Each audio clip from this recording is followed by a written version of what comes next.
Hi everyone, कैसे हैं आप लोग। मैं हूं श्रेया और एक बार फिर आप सभी का जॉब ग्रेड आईएएस पर स्वागत है।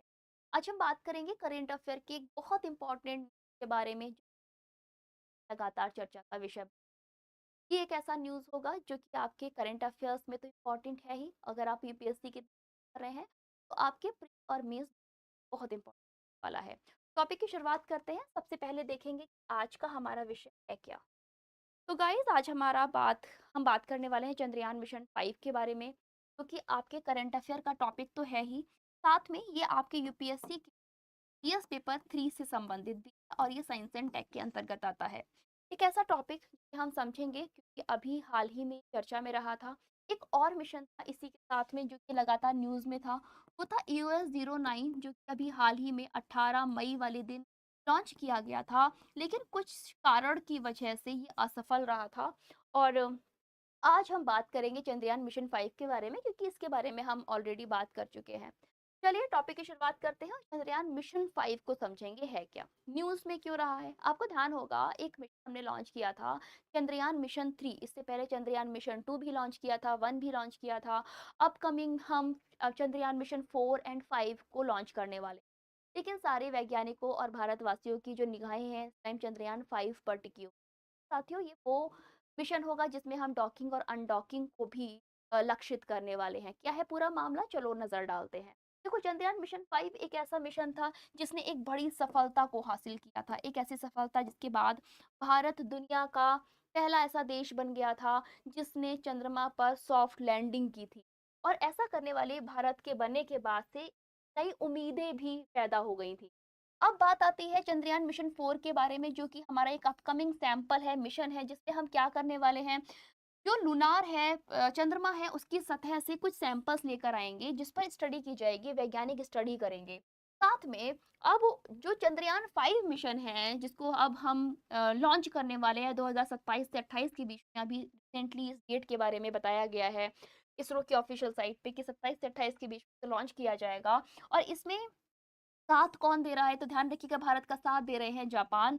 और इसी मिशन को हम लोग ल्यूपिक्स मिशन के नाम से जानते हैं। बहुत सारे ऐसे बच्चे होंगे जिन्हें ल्यूपिक्स का मतलब नहीं पता होगा, तो ध्यान रखिएगा, लू का मतलब है लूनार, पी का मतलब है पोलर और ई एक्स का मतलब है एक्सप्लोरेशन, यानी कि लूनार पोलर एक्सप्लोरेशन के नाम से ये मिशन जाना जा रहा है, जिसे हम लोग चंद्रयान मिशन 5 के नाम से जानते हैं।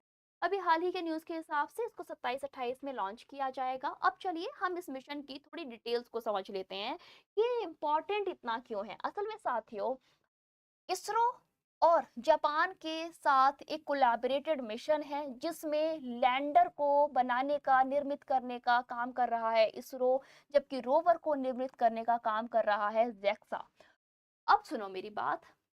जो हमारा इसमें रॉकेट है ना, जो इस मिशन को लॉन्च करेगा, ध्यान रखिएगा, वो जापान से इस बार यूज किया जा रहा है, जिसका नाम है H3 रॉकेट। ये H3 रॉकेट है कौन सा, चलो इसके बारे में थोड़ा समझते हैं, क्यों इस पे इतना विश्वास किया जा रहा है। असल में साथियों, इसमें अभी तक ना सिर्फ एक मिशन है जिसने असफलता को हासिल किया था, जो कि आया था 2023 में। उसके बाद 2024 की अगर बात करें तो इसने 2024 में जुलाई के समय पर एक मिशन लॉन्च किया था। ये मिशन था लैंड ऑब्जर्वेशरी मिशन, या फिर इसको लैंड ऑब्जर्वेशन मिशन भी आप बोल सकते हो। ये वो मिशन था जो कि H3 रॉकेट की मदद से लॉन्च किया गया था और इसी को हम लोग दाइची 4 के नाम से भी जानते हैं। ये एक सफल मिशन रहा था।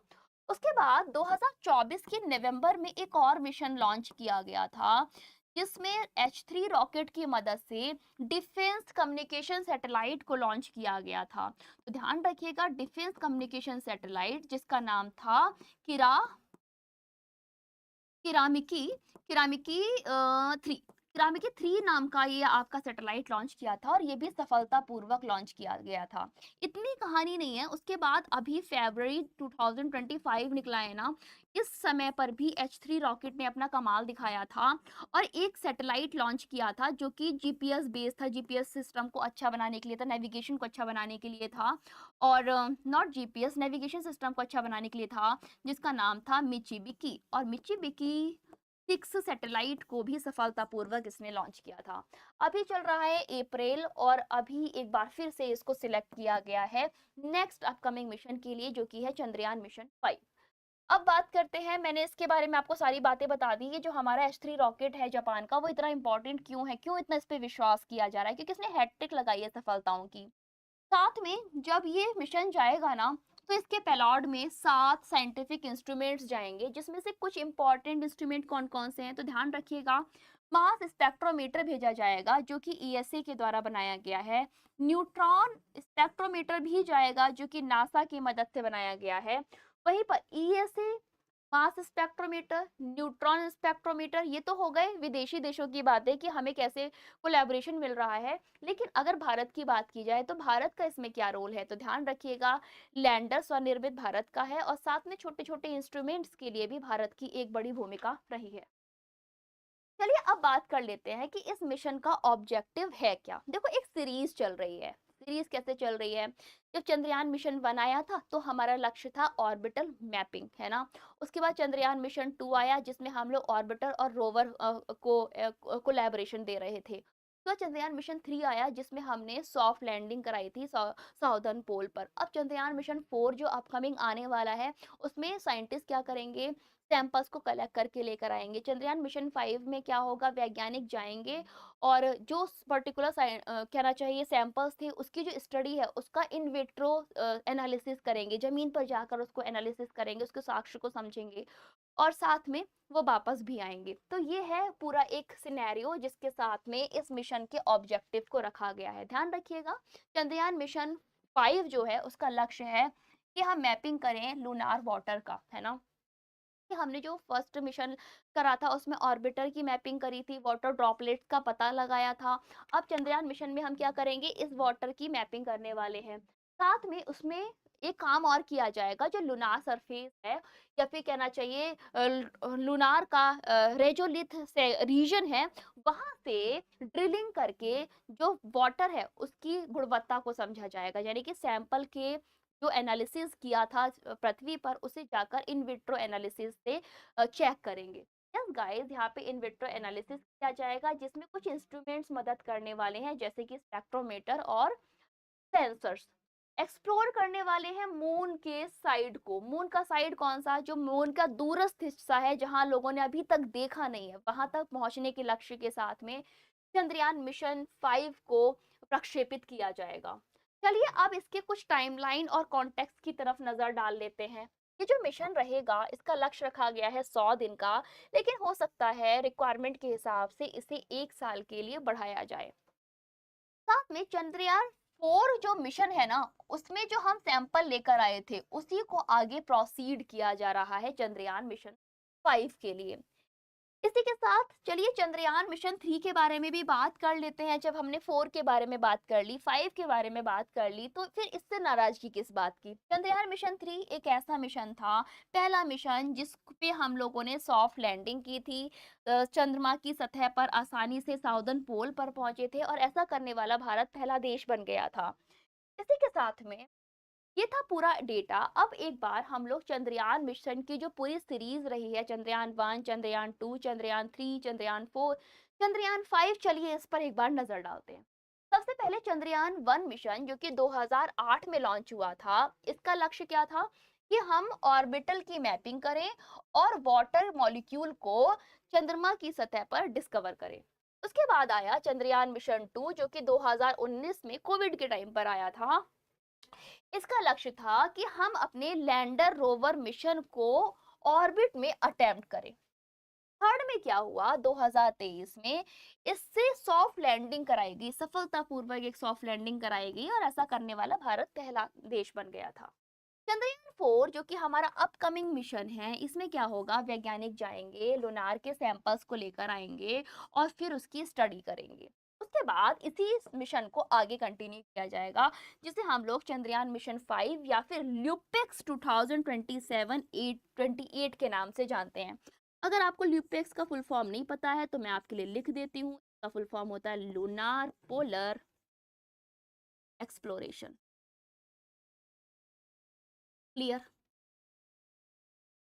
ठीक है। अब ये क्या है, ध्यान रखिएगा, ल्यूपेक्स मिशन जो कि इंडिया और जापान का एक जॉइंट मिशन है, यानी कि इसरो और जैक्सा मिलकर इस पर्टिकुलर रीजन को, पोलर रीजन को, साउदर्न पोल को स्टडी करने वाले हैं और इन विट्रो एनालाइज करने वाले हैं।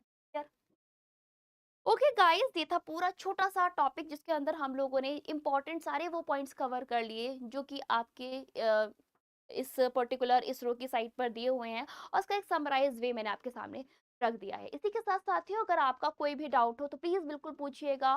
तो चलिए चलते हैं नेक्स्ट स्लाइड की तरफ, जिसमें आप लोगों के लिए कुछ इंपॉर्टेंट इंफॉर्मेशन है। मेरे जितने भी साथी मेरे साथ जुड़े हैं और आपने अभी तक जॉब ग्रिड एप्लीकेशन को डाउनलोड नहीं किया, प्लीज गाइज कर लीजिएगा, क्योंकि यहाँ पर आपको लाइव क्लासेस मिल जाती हैं, recorded classes, mock test, career guidance, notes and e books and free practice content भी प्रोवाइड किया जाता है। तो मेरे जितने भी साथी यूपीएससी की प्रिपरेशन करना चाहते हैं गाइस, इस एप्लीकेशन को डाउनलोड कर लीजिए, क्योंकि यहाँ पे प्री फ्री और पेड दोनों क्लासेस मिल जाती हैं।